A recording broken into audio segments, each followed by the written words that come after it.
Hi, everybody. Welcome to the Art of Creation show, where every week we tease out the habits, routines, special sauce of our guests on how they create in the world. I'm your host, Frank Fradella, alongside my most amazing co-host, Rebecca Jane Boswell. Rebecca, how you doing? I'm doing great, Frank. Always great when I'm here, and I'm wondering how can it get even better than this? Not only do we get to play today, but we actually have an amazing guest, Dr. Anthony Mattis, who is creating all kinds of magic all across the globe. And I am really curious to see what we can learn today by talking with him. He has so many different things going on, and I'm wondering actually where we want to start on this journey. And I'm wondering, can we start with Anthony? Would you be willing to tell us what ESB is and what ASB is and what you are creating with that in the world? Sure, absolutely. As far as these listeners, are they like new to Access, or have they ever done Access? So what's the audience we're speaking to? Whoever? The interweb is a very vast Okay. ocean of possibilities. All So right, who would like fantastic. to listen and who would like to play? Okay, well, for the last 17 years, I was a holistic chiropractor, and I studied, every modality, technique, spirituality that practically exists out there. And I did it all because my ultimate desire was to just help people get the best results in the fastest amount of time possible, and just to create magic in people's lives, But what I found over the years as a chiropractor, that a lot of people's symptoms just kept coming back over and over and over again. And I knew that until you get to we can say the root cause, but sometimes there are things that are beyond roots. And so things will just keep coming back. And then I noticed that a lot of people weren't happy. And I started watching pharmaceutical sales increasing every year in terms of antidepressants and anti-anxiety drugs and all that. And so I started feeling really like a pull toward facilitating people into really just not just living a happier life, but living a life where they wake up every single day excited to create, and to create everything that they have always known was possible, but for whatever reason been brainwashed that they couldn't do it, couldn't achieve it. And then I noticed that was tied in a lot to their symptoms. There's studies that say that 70 to 80% of working Americans are completely unfulfilled with what they do. Yeah. That's like almost everyone that goes to work every day is not happy about going to their job. So you can imagine doing that 10, 15, 20 years. What does that create in your body? Yeah. So to answer your question, what is ESB? ESB is this amazing energetic tool that was created by our good friend, Dr. Dane here. And it stands for Energetic Synthesis of Being. And it's one of those things where it's like, how do you explain the unexplainable? Yeah. Exactly. But it's really about energy, because really we're energy, right? And we're also sound, we're acoustical wavelengths as well. And no matter what point of view you have with regards to religion or spirituality, and even science for that matter, right? They all kind of say the same thing when it comes to energy and sound. And so energetic synthesis of being is just a way of accessing the molecules, the energetics of the person's body and their being. And it's a place or a space where you get to, before every session, you ask them if there's anything that you can get out of the session, what would it be? So in their ask alone creates that invitation and that doorway to a different possibility. And then it's up to the facilitator to sort of modulate themselves energetically to begin to create and unlock anywhere they may be functioning from unconsciousness or limitations that ultimately turn into solidifications. Mm-hmm. And just feel different areas in your body. You can feel certain solidifications, that's not supposed to be there. Yeah. But what about in the being itself, where the person's actually not only locked up in their body, but they're locked up in their most inner depths of who they are. Yeah. And so what ESB does is it begins to unlock or unravel those limitations. And then all of a sudden the person starts to realize they have space, and then they have choices. And within that space and within those choices, they can begin to start creating their lives. And yes, do certain ailments go away? Absolutely. But really, just people get happier, their relationships change. They have the power to walk away from bad relationships that maybe they were stuck in for 15, 20, 30 years. It unlocks abuse. Oh my gosh, it's just beautiful. It's truly, truly magic. And so, I'm sorry, go ahead. No. I wanted to point out very quickly that I've interviewed Dr. Dane here on this very subject. And when the first question I asked him, because we were doing a video about ESB to help promote this class and everything, and I asked, so what is ESB? He said, well, it stands for energetic synthesis of being, but I think I called it that because nobody knows what that means, including me, right? Like I was trying to get people into this question, right? And what I love about that is that what you do, the ASB, it's Anthony's synthesis of being, because who you are as a facilitator and as a person, you bring something to this that I wouldn't bring, right? You have a different space, a different energy that you be, that you seem to have an ease with this that's remarkable. Thank you. Yeah, and Gary has talked often about, so Gary Douglas, founder of Access Consciousness, you have the pleasure of working with him individually, and he has even remarked several times that I've heard how what you do is the closest that he has ever noticed, as compared to what Dane does, and yet it's the ASB because it's what you bring using these tools and possibilities to create in other people's worlds. The way that Dane may unlock something, you may actually come from a completely different place, and yet the unraveling can still occur. Yeah, I mean, it's thank you for that. It is beautiful, and it's something, there are no accidents, but it was something that sort of showed up by accident. And the guys just asked me to do chiropractic work on them, and Gary basically was like, oh my God, he's like, you just shot a lightning bolt through my body. And I'm like, I did? And then he's like, oh yeah, of course I did. I knew that. That wasn't in the manual. No, I know, exactly. And then I'm like, are you okay? Did I hurt you? He goes, no. And then he says, you have very similar capacities as Dane, and we would really like you to step into this if you want to, if you choose to. And I'm like, yeah. And it was funny because at the SOP, the Symphony of Possibilities class, this is where Dane actually teaches people how to step into this universe, basically. And we all have our different ingredients that make us up and that we bring to the table. I mean, even Dane said so himself, like he worked on someone for like 5 years, and someone totally new to Access worked on this particular individual and finally opened up that thing that Dane couldn't get to. So it's like we all have something magnificent to bring to the table during these sessions.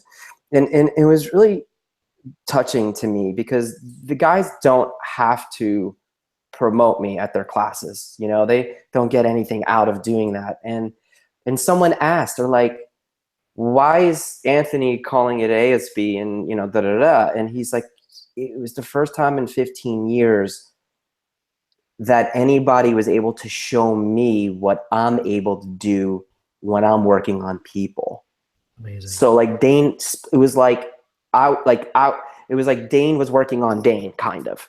You get what I'm saying? Yeah. And he's like, and then he finally, this light bulb went off and said, is that what I do when I work on people? He's like, oh, awesome. Now, can I improve? Can I get, yeah, absolutely. But you know what? There's people that I work on, and then my son comes along and works on them, and he creates the change in their universe, So it's like we all have this magic, you know what I mean? But it's like almost uncharted territory. Yeah. Yeah, and speaking of magic and your sons and of course your daughter, I've had the pleasure of hanging out and playing with your family, and just being with them is amazing. They are amazing creators and amazing with what they do with these tools as well. And you have definitely a very interesting story and background that your whole family has had. And, of course, if you'd like to share some of that. And now you've created this new program, right? You're going to actually be traveling with your children and going to Europe and delivering this class together. I'm wondering if you can talk to us a little bit about what this class is, what you're creating together with your children, and, kind of what brought you on this journey. Yeah, absolutely. With them.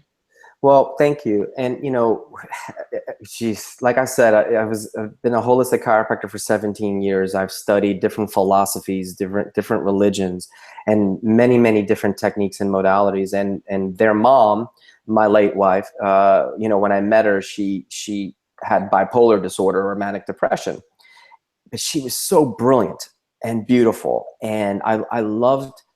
We can just dialogue back and forth, and I would never get bored. And so we got married and made babies, right?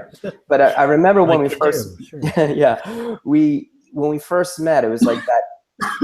I was like, I can help you because I'm a certified teacher in this awesome metaphysical study, and I'm like, come along and get certified too, and your life will change. And you know what? It did. And she went really long times without episodes, as they call it in the bipolar realm. But to make a long story short, fast forward 10 years, she got super psychotic. She thought, I don't know how far we can go with this conversation, but it's up to you. She basically took her life. She took her life, and she was only 30 years old at the time. And I was like, what the heck happened? She went 5.5 years without any medicine, without any episodes, which is unheard of when you have bipolar. Bipolar people cycle weekly, they cycle monthly, every 3 months. 5.5 years of sobriety, insanity is a very long time for bipolar phase 1, which is supposedly the most difficult type to treat. So she took her life, and I was literally like, WTF. Like, we studied everything. We've been going after God with great and glorious gusto. We had a guru, and then we became non-denominational Christians. And so we did the Bible the way you're supposed to. And I was like, I don't understand. And then so that happened. My children at the time were 11, 9, and 2.5, my daughter. And I was a single parent trying to run a business and no mom. And so, and like I had felt like at the time, all those modalities and God let me down because I didn't know anybody who was searching and seeking and wanting to know God and the universe and consciousness as much as we did as a family. So the children were always exposed to all the different things that we did. They were like sort of Jedi, little Padawans, like, Jedi's in training, And so when I found this thing, I got on some telecall about this thing called the bars. And at that point, I was pretty pissed off with all the different modalities and techniques, okay? I went into a lot of debt to study this stuff. So I got on this call and I learned about this thing, and they said, this tool can get to those places that are beyond the root cause. And I'm like, oh, okay. And then I had to start looking at like just my life. Forget about the suicide. Forget about the drama and trauma. I was a single father. Yeah, that sucked. But I also had to look at my whole life. And from my point of view, it was never really better than mediocrity. And it was a constant fight just for mediocrity, whether it was, economics or thriving as a chiropractor and just being just happy instead of grumpy all the time. And then I looked at, man, I think I had chronic low-grade depression my whole life. Never where I needed medicine. I never thought about killing myself, but I knew I wasn't as happy as I should have been.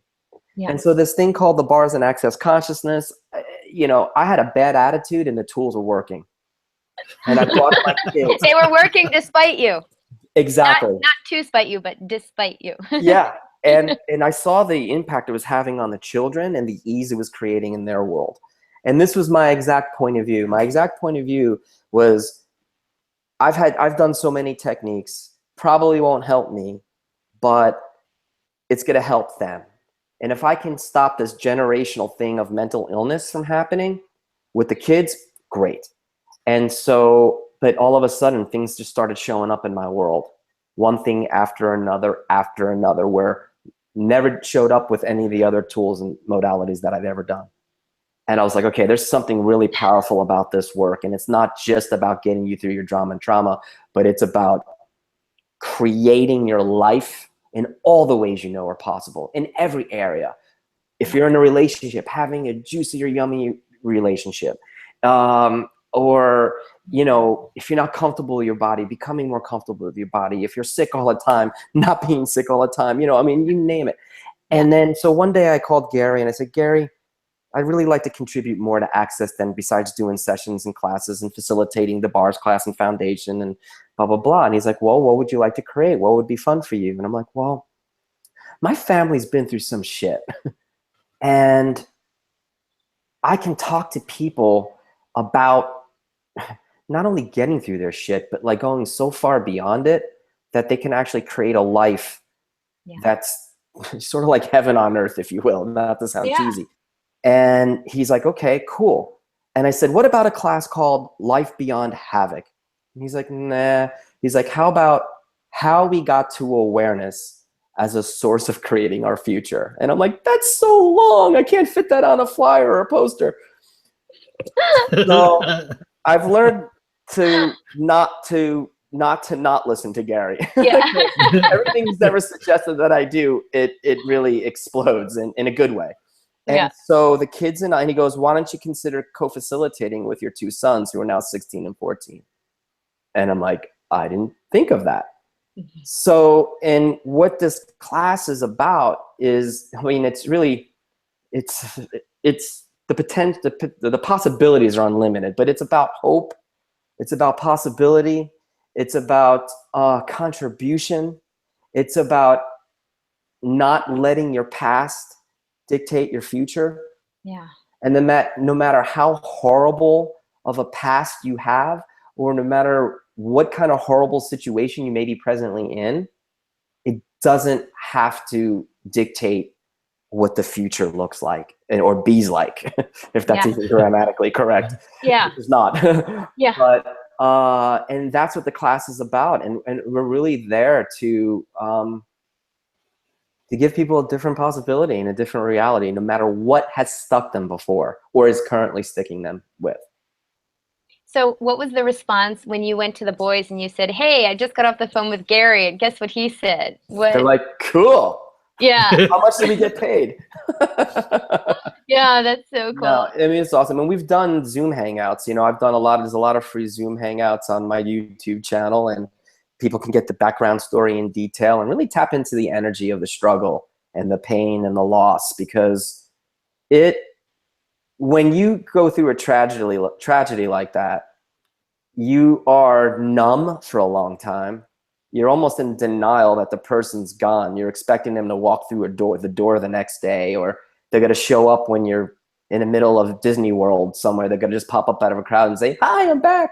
And you can still perceive them energetically, but there's no physical form there. It's not easy and fun. And, you know, when your 2.5-year-old daughter's crying every night, where's mommy, when she's hungry or tired, and you can't ease her pain, those weren't easy years. And, you know, I didn't do it gracefully, but if it wasn't for the bars and Access Consciousness and the tools and the different body processes that created ease in my body, I don't know where the hell I'd be right now, to be honest with you. And I would have been a very angry man. And that wouldn't have been fun for the kids, because, you know, I don't want to say I gave up, but I was like, for someone who tried so hard to get through their shit, and this is the end result, I'm like, that sucks. Yeah. But these tools were so powerful. I'll never forget 2.5 years into doing access at facilitators in Costa Rica. And you know, it's all about my drama and trauma and getting through my pain and my heartache and da-da-da. And then I remember coming back from the restaurant where we eat, and my knees buckled, and I literally went to my knees and I just started weeping, but they were tears of gratitude. And in that moment, I got so much clarity of the space that my late wife created for the kids and I to actually create our lives and not be consumed by this thing, this mental illness, which is, look, if you have someone in your life that you're dealing with, someone who's mentally ill, it's not fun. My heart goes out to you guys. It's not an easy life, but there are these tools, from my point of view, are so energetically powerful that to me, they match the energy of mental illness. And these tools can change it and melt it and create a different possibility for those people who are struggling. But at the end of the day, those people have to choose it. Not their family members, not their spouse, not their kids. You, the person who's struggling, you need to make the choice. And if you're not willing to choose that for you, nothing's going to help you. And if you are choosing things, and if they're not working, know that there's something else out there. And it's not just what mainstream offers you for help. There are other possibilities out there, and these tools friggin' work whether you want them to or not. All you do have to do is show up to the party. Yeah. And there's a gazillion facilitators around the planet that can change your whole reality. And it's like yesterday actually was the 6-year anniversary date of my first wife's passing. Mm. And I felt very angry, not at her, but at the systems of this society, because they don't tell you about other possibilities. They only say that there's only one way that we can help you. I mean, they're still doing electric shock treatment for people. Are you kidding me? Yeah. Are you kidding me? Wow. What would you say? So, you know, it's a really great point. You know, lots of times when we have someone in our life that we care for, you know, that we love, that we see struggling with a mental illness, you know, I think sometimes there is this tendency to want to, you know, to help them in a way that's kind of like fixing them, or, you know, make it different for them in their world. And like you just said, you know, it really is about the individual making that choice. And yet, what would you suggest to people who are struggling with loved ones who do have a mental illness and who are not quite sure how to approach that, and what to be for them, and how to support them or to empower them to have different possibilities? That's an awesome question. And I'll say it, and then I'll kind of work backwards. Okay, cool. All you can be is an invitation. Yeah. Period. And, excuse me. When you try to fix them, it will not work. When you project different tools at them, it won't work. They'll push you away. Yeah. What I have found, and even with patients, you know, it's like all we can do is open up the door and say, Yeah. you're more than welcome to come in. And if you come in, there's a lot of possibilities here that can change your whole world. Yeah. And not be attached to what they choose. And so I'm going to say some things that some people might find, you know, they may find like, I don't know about ever saying that to someone I love, but I said to my late wife, I said, you know, this is your choice if you go ahead with this. And you have to be the space of people to choose. And by the time I got to Access and I took my first foundation class, I was in tears. I was like, I'm tired of fixing people. It's exhausting. Yeah. Because you spend all your time trying to create their life, and you're dying in the meantime. Yeah. And so, and I remember saying to the facilitator, Marilyn Bradford, who's an amazing facilitator, I said, I'm tired of fixing people, as tears are running down my eyes. And she's like, what if you didn't have to? You know? And I'm like, really? Even if I got all these great ideas, I don't have to fix anybody? And she's like, no. She goes, it's their choice. And that's what Access is about. It's about just being a space and an invitation for people, and they have to choose. And, you know, and it was like, or not. And it's, again, at the end of the day, it's a choice. And so to not, you know, again, look, if you lose a loved one, it's painful. And if they choose to leave, yeah, that's going to hurt. But at the end of the day, it's their choice. From my point of view, it's their right. Now, I know that may conflict with a lot of religious beliefs, but what I got to say to that is, you know, God gave us free will. And I don't think there were any stipulations to that from my point of view. And that may ruffle some feathers among some of the religious, you know, sects and stuff like that. Sects, whatever, you know, whatever. Maybe I meant sex. Although we could go a whole other way with that. Yeah, we can. That could be another call. But, you know, but I know me just saying what I just said, you know, and like the crap that I heard people say after, you know, my late wife choosing what she chose. I'm like, really? And for the first time in my life, I gave up listening to someone else that I thought was greater than me. Yeah. Like a preacher, a pastor, a rabbi, a motivational speaker, or whatever. I'm like, you know what? I'll listen to the information you give me, but I'm going to look at it and ask questions around it. And if it's true for me, I'll feel lighter, my life will feel more expansive, and I could perceive a greater future as a result. Mm-hmm. If not, you know, just because you have more money in the bank, it doesn't mean your solution to something is the right way to go. And that's what I love about Access. It's about empowering you to know that you know. It's not about following the gurus, Gary Douglas and Dr. Dane here. They're teaching us tools so we could be our own guru of our lives. Yeah. I'd also like to point out that the tools of Access Consciousness are questions, they're not answers. Bingo. Yeah. Yeah. So I've been uncharacteristically quiet on this show, and part of that is because I've personally spent time with Anthony and his family, and I've interviewed them, and I've created videos for them, and we've produced a lovely series of videos that's on his YouTube channel, and I encourage you to go check those out because the story is a really powerful one. And the Anthony Mattis that you're seeing on this show is the Anthony Mattis that I know, which the beauty of this is that this is the same Anthony Mattis that you'll meet in the world. You'll see him on the videos. It's not a pretense. It's not somebody he's pretending to be on the show, and it's not how he shows up at a class. This is how he is in his home. And the story is an incredibly powerful one. It's incredibly moving. And his motivations for everything that he does, forgive me if I'm testimonializing here, testifying would be the actual word. I'm going to go with testimonializing. I'm owning that, trademarking it. It's mine now. I love making up words, Frank. I'm doing it, man. Poetic license.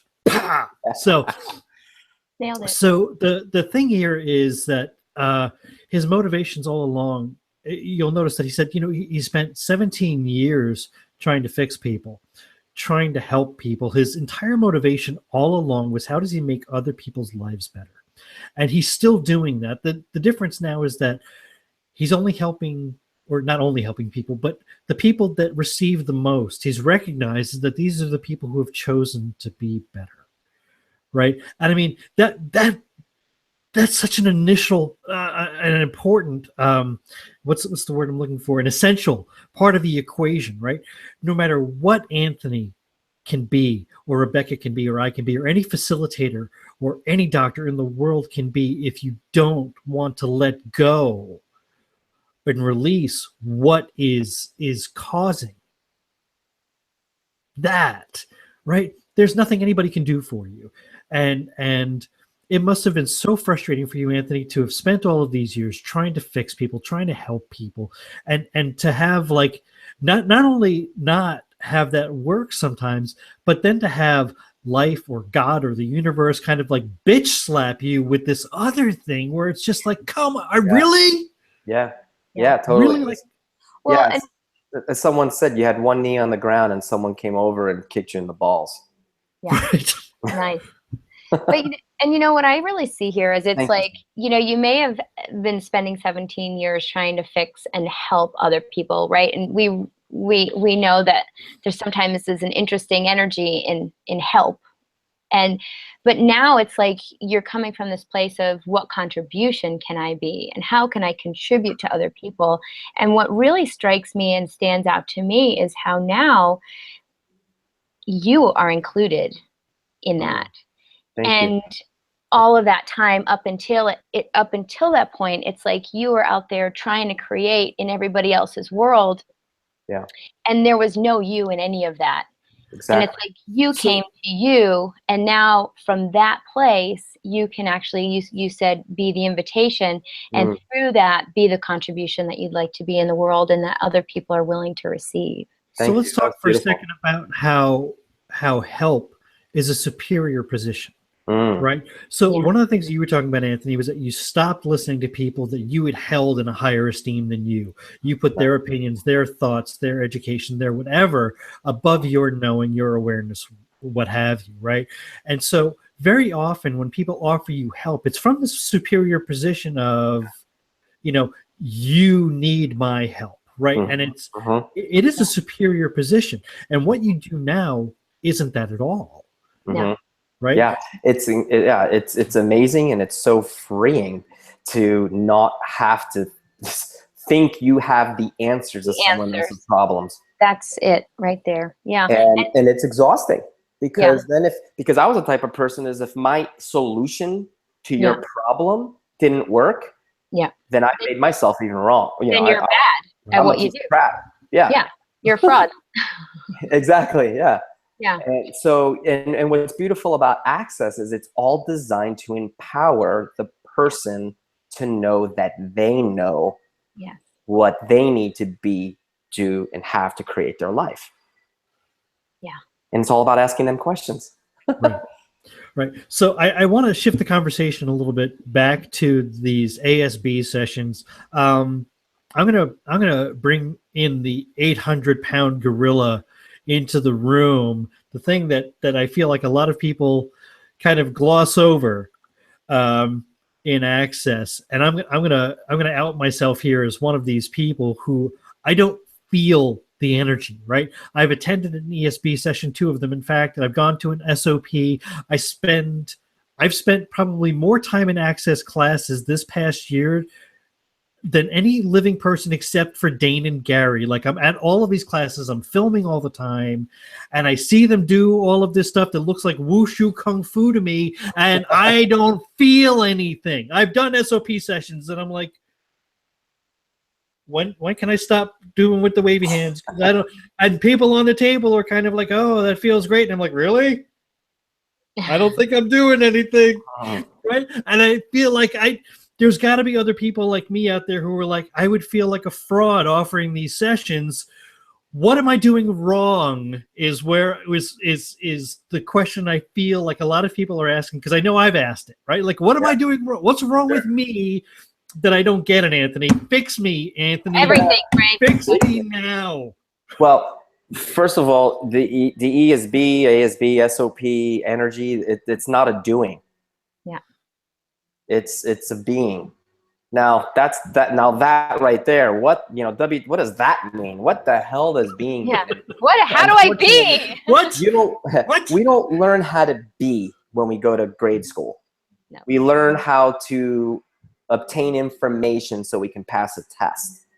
Now, if you watch people that, let's just say, use actors and actresses, for example, and the ones who seem to do the best, they're themselves no matter what people, they're being themselves no matter what gets projected at them.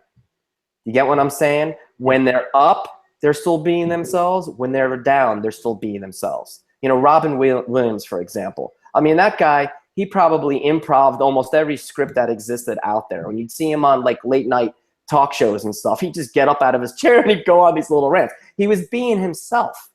So when doing this work, it's a beingness, not a doingness. Okay? If you watch Dane, or me or other people, sometimes we just stand there. Yeah. We just stand there. We're not wiggling our fingers. We're not even waving our hands in the air like we just don't care. You know what I mean? We're not doing that either. But it's the being. Yeah. All right? And you can have many different points of view what that is, but that begins to access their being. Yeah. No different than the satellite sending music into your car radio station somehow, or radio. You get what I mean? Yeah, or cell phones, or we don't see it. Do we see it with our eyes? No, we just know when we turn the radio on, music comes out. But there's some electromagnetic wave that happens through space that makes the music. And it's no different than when you're doing a session. Now, because you don't feel it, going back to like, I don't feel anything, I'm not jumping on the table or moving like other people are, I'm not screaming. Some people sound like they're having an orgasm or the best sex they ever had in their life. And again, they sound like that because in many cases, they've never perceived that level of orgasmic energy. For a lack of a better way to put it. And is it turning their body on? Yeah. Do they sometimes misidentify and misapply what that's supposed to mean when that's happening? Yes, because we were never really made aware that those energetic sensations in our body are okay and normal. And it doesn't have to be about our bodies pressing up against you. I'm going off on little tangents here. So going back to feeling, a lot of times, Frank, we have walls and fortresses that we've built up, man. And what if, what if however many sessions you have done are simply laying like the groundwork to finally crack open whatever suit of armor you've surrounded yourself in or with. Yeah. And then it's sort of like the scientist or the chemist, right? And you have the tube and the drops of the formula are going in, right? And he's waiting for the formula to change. And right now it's still clear, but it's like 101, 102, 1001, and boom, the 2,579 drop turns the formula into this beautiful blue color. And you think that person was the one who did it. No, man. It was everything that you had been, being and doing and receiving, like up till that point. Finally, the suit got destroyed or dissolved, and bam, it's like, woohoo! And then you see what you see in classes, like people flopping around. Yeah. Oh, it was like the best sex ever. Oh wait, wait. I think I'm having an awareness here. All right, hang on. Perfect. So this is fascinating. So I think that my version of an SOP or an ASB or the FSB, as it were, is when I'm behind the camera and I'm interviewing somebody, there's this space that I be for people to be themselves. And this entire energy where my ego goes away, everything about me kind of becomes an invitation and an availability for them to be whoever it is that they require to be in that moment. And it's not about me at all. It's not that I'm not an active participant. It's simply that I have no point of view. I have no agenda. I'm not doing anything. I'm simply being something. Bingo. You got it. Yeah, exactly. So that's the same thing that you're doing. Oh, geez, I just got it. What if you could be that space when you're doing a session on somebody as a facilitator? And what if you are doing sessions when you're behind the camera? I am. Right. Yeah. I mean, so and we talked in the last show actually with Patty Alfonso. I was talking about lowering your barriers, one of the tools that we use a lot in Right Voice for You.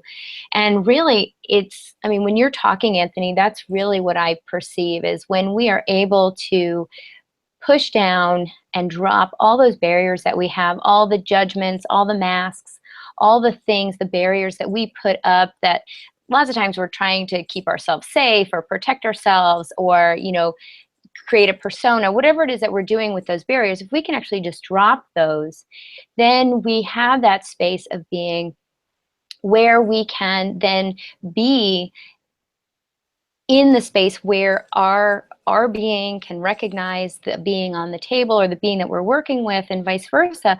But also it's where, we get this sense sometimes of like, right, ooh, I'm being, ooh, there's something, and then we question it, but not in a way that creates more space, more as a question of doubt, right? Of like, oh, is that actually true? Oh, wait, did I just perceive that? Oh, wait, do I actually know that? And right, sometimes if there's this sense of like, oh, if I actually walk to the other side of the room and hold my hand here, I get that that's what's being asked of me, and yet it doesn't make any sense. Like in my brain, it doesn't make any sense. So if I was going to allow my barriers to come up and try and figure it out, and then judge myself about what everybody else might think about what I'm choosing, now all of a sudden, whatever it was that I was being is no longer truly available, because now I've kind of blocked it off, and now I might be standing in the room and nothing's happening because it was actually me being willing to trust whatever that knowing was, to go and hold that space. And then when it was over, to trust whatever then shows up next and continue to follow that. And I wonder for people who, and there may be people watching who are like, what are you talking about? What are some ways that we can start bringing this into our everyday life, even if this is the first time we're ever hearing about access consciousness or any of these tools, or even working with energy? Yeah, like, what do you mean specifically? Like, what? Give me, what do you mean? So bring what into our lives? Just the ESB energy. Yeah. So I guess trusting, trusting that we can lower our barriers. Yeah. When we do, and we perceive something, whether we feel it or not, but we have a sense of something, to be able to build that muscle to trust it. Because Sure. in my experience, the more that we trust it, the more we build that muscle, the more that we then feel it, or have the sense that we, quote, feel it. Okay. Well, from my point of view, the first thing we all have to do is get out of judgment of ourselves. Yeah. Okay, cool. So that's number one. Well, acknowledging some of the gifts and capacities that you do have. And a lot of people are like, well, I'm not really gifted and talented in anything. That's a lie. Yeah. Because and a lot of times, most oftentimes, the things that come easy and natural to us are where our gifts and capacities lie. So one of the things that I have a lot of the people that I work on is, and Dane talks about this, I believe, in his Being You book, is, having a gratitude journal. Yeah. And not just gratitude of the wonderful things that are showing up in your life, but just gratitude for you. So what I have a lot of people do, and I just did this with my daughter last night, and the boys, we did it as a family, and my wonderful brand new bride, Julia, and we named 3 things that we're grateful for about ourselves. Yeah. And it's acknowledging. Every time you acknowledge what's right about you, yeah, what it does is it activates the quantum entanglements in the universe to really sort of conspire to show you more ways that you're fantastic and wonderful and can be a contribution in this world. Yeah, exactly. But every time we judge ourselves, Gary Douglas says, we actually destroy whatever creations we're in the process of creating. Mm-hmm. And we destroy creating a greater future. Yeah. And I'm a work in progress. I have not mastered that. Okay. However, you too. Guilty. Yeah. And one thing, let me share this with you guys, because since we're on this, because at the SOP class that we just got back from in New York City, when someone was working on me, because Julia was like, you beat yourself up. You're so hard on yourself still, and and you've gotten better, but man, you just need to be nicer to my friend, my husband. I'm like, and I've always known that. I've always known I've been tough on myself, and I can go through a gazillion reasons why. But I finally was able to perceive the energy of how unkind I've been to me. Ah. That's different than knowing it here. Right. Totally different. And I'm like, oh my God, I've like been murdering parts of me all along. And it's on a very energetic level. And even when we joke about ourselves to make people laugh, there's an energy behind that that's killing ourselves, and not in a good way. You know, and so and the first time this weekend, through receiving an SOP session, I perceived the energy of what people have been telling me for years. Stop beating yourself up. And so what are the simple things we can do on a daily basis? Do the gratitude journal. 3 things that you're grateful for about you. And it might be something simple like, I smiled at the person at the grocery store and it made their day. Or I gave somebody 10 cents because just to make their exchange and money even, so they didn't have to have all this change. Like stupid stuff. Acknowledging where, just acknowledging yourself. The little things you've done throughout the day. And they may not be a big deal in your world, but when you acknowledge that, the universe will start to show you more and more and more of how magnificent you truly are. This almost came up in our last show with Patty. We were talking about self-judgment and being critical and stuff. And suddenly it becomes even more important to talk about here. So when I first went to, let me back up. Just about a week ago, I was in Denver for the Being You class with Dr. Dane here. And I had 4 or 5 people walk up to me unsolicited, just kind of like throughout the class, not like at the end where everyone's hugging and saying goodbye, but like just throughout the weekend, people who had seen me before, people who hadn't seen me before, who came up to me to acknowledge me for me, to thank me for being the energy that I am when I come into a room, to express gratitude for me in the world. Some of these people who have known me for a little while, who have seen me at other classes, who remember me from Vancouver being the Sicilian ninja, like this whole thing where I was still playing the buffoon because I wanted people to like me. Mm-hmm. And this thing that people started to acknowledge was that, like, you're much different than you were in Vancouver. And I love the way you're being. And the thing that I had to acknowledge for myself and be grateful for in myself was that I no longer felt the need to kind of, hit myself in the face with pies to make people like me, right? I didn't have to be this buffoon anymore. I was allowed to be all of me, not just the goofy, fun, likable kind of social guy, but also the thoughtful, serious, kind, nurturing guy too. And I was allowed to be all of those things all the time. And not with any outward expression of that. I was simply allowed to be in the world as I am. And that was a change in other people and how they see me. I wasn't doing anything. I literally engaged less with people than I have before. I was just being more of me, and it created more change in my world. And I just thought that was worth acknowledging here because, I mean, that's how it can show up. It doesn't require any outward expression of you, but being you, the actual act of being more authentically you will change your world.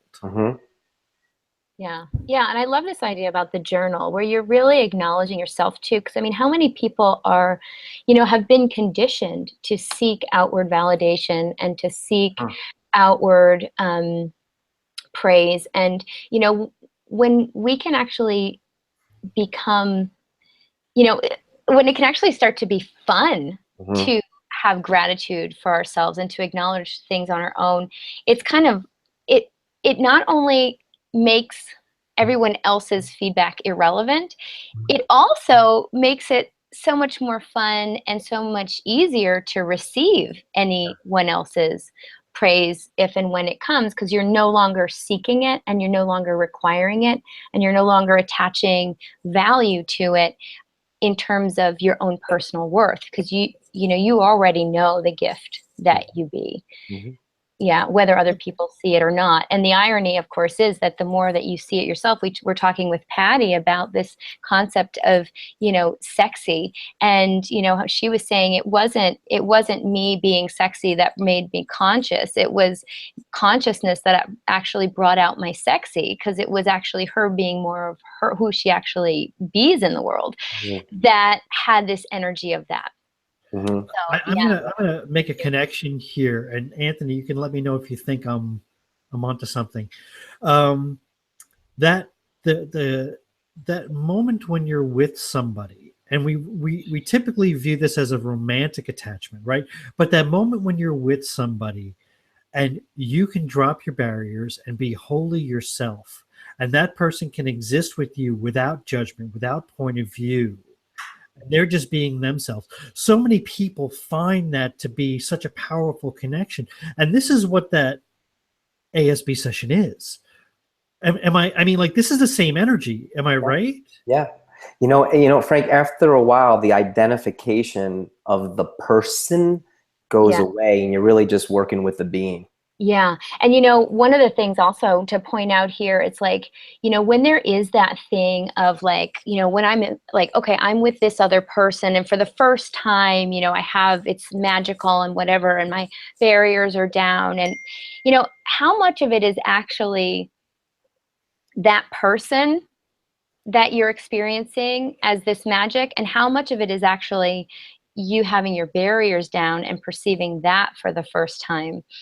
So if we can be that and do that, whether there are people around, there are not people around, there are tons of people around, a few people, we can actually have that all the time. Yeah. And that's sort of that, I perceive that as that energy, the ASB energy or the ESB energy, that those energies are actually that, where we're like, barriers are down and just. Yeah. Yeah. And, in asking, too, the body, how does your body want to move today? Yeah. How would you going for a walk in nature, stretching, finding things that you would like to eat, even just eating. We made eating food today so wrong. It's like, what if food can contribute to in a way that's electrifying? I've had sushi, and I felt like the sushi performed an ESB session on me. Yes, I'll have You know that. what I mean? It's like, but you can perceive that energy from everything. Yeah. Furniture that you put in your house before you buy it. Yeah. You want to ask how you contribute to my life and our family. Like, everything can contribute to you in that way. And that's why it's important to surround yourself with the things that work for you. So all those little things. Absolutely. Cool. This has been fantastic. This is giving me a tremendous new awareness, a new way to perceive, know, and be energy. Thank you so much. My pleasure. Tremendously grateful for this. Thank you for having me, inviting me. Whew, my work here is done. Thank you, everybody. Good night. Be like a muppet and just walk off. So Frank, would you like to take us into the speed round? Yes, here we go. The lightning round. Anthony, we've got 5 questions for you. We ask all of our guests. Here we go. Question number 1. What tool, Anthony, can I add to my life today to stop making excuses and start creating? If I choose this, will this create my future or decay my future? Brilliant. I love that. I love that. Okay. Number 2. Who inspires you to create more? My new wife. Good answer. Speaking, of course, of the amazing Julia Sotis, yes, who has previously she been on our inspires show. me to create more. She's laying on my chiropractic table right now, so she's here. Ooh. She inspires me to create more. And Bye, she's also Julia, inspired we me love you. to do videos with you, Frank, and get in front of the camera, which is something I avoided for a long time. You were amazing in front of the camera. Not to nothing, but I'm and gonna. You still are amazing in front of the camera. Yeah, no, I mean, awesome. Thank you. I love that you exist without pretense in this world, and I love that showed up on video, because I know a lot of people, when there's a video camera on them, all of a sudden go into this place of, I have to perform. And I love that we got to this place where you were just allowed to be, and you Thank just. you. But you were the space for me, Frank, too, as well. So just so you know, I want to acknowledge you. You had me at hello, you sexy bitch. All right, number 3. The FSB. The FSB happening. All right, number 3, and we actually talked about this earlier about that feeling like a fraud. So that feeling of being a fraud is the imposter syndrome. So have you ever suffered from imposter syndrome? And if so, how do you combat it, or how did you combat it? Well, that's a great question. Access has a great clearing called the Fraud Patrol, number 1. But, I was kind of weird from day one, Frank. I always knew somewhere inside of me that I was different, and I knew that what we're doing with Access was something that was possible in this world. I had no clue how to find it. I had no clue how to get there. But I'm a geek too. I'm a science nerd or sci-fi geek as well. And, I would get angry because I didn't have my Jedi powers, but I knew it was possible somewhere, somehow. So, I forgot what your question was, but I always knew deep down that what we're doing with the tools of Access was a possibility in this world. That's all I know. So you followed your knowing. I followed my knowing, and I kept going, and I didn't give up, and I was willing to fight for finding it until I died. I love that. Okay, do you have a favorite book or a blog or a TED Talk that you regularly recommend to people? Well, as far as Access Consciousness is concerned, I love the Gentleman's Club. I mean, man, if you've had relationship issues and you want to clear things energetically that are beyond what a shrink can do, and therapy and group therapy, read the Gentleman's Club and run those clearings over and over again. And my new favorite book is The X-Men. Would you teach a fish to climb a tree? Yeah. Excellent. And just the energy of it makes me want to cry, because I'm so excited that creating a facilitators class for it, because I cannot wait to facilitate that class. That's awesome. It's they actually, okay, there is a place for me. Yeah, exactly. I'm not the only one. Yeah, and unfortunately, I'm sorry, our school systems aren't designed for every types of people. Every type, see? My grammar sucks, but yeah, whatever. There needs to be a Hogwarts. Well, that actually brings us into our 5th question, which is, how are you going to out-create yourself in the next 12 months? So I assume that this class is part of it. The classes that I'm doing in Europe is an out-creation. I'm taking a huge leap of faith, and I'm going for it. And, I will facilitate this class for one person, and I'll facilitate this class for 500 people. So I'm going. We're going to Europe. The tickets are booked, and this is me out-creating me. Awesome. That's phenomenal. I'm so excited for you. So Anthony, how can people find you? How can they find your videos, your classes? Where can people have more of you? Thank you. Yeah, my website is dranthonymattis.com. And then YouTube is a bunch of free videos. They're all free, basically, but where we go deeply into our story and how the tools have helped. So you can go to Dr. Anthony Mattis on YouTube and check that out. And then you can friend me on Facebook as well. I have the Dr. Anthony Mattis page, and it has all the different events that I'm doing, and just exciting. A different reality is possible for you guys, man, for everyone. So, yay! I'll have that. I'll have that too. Cool.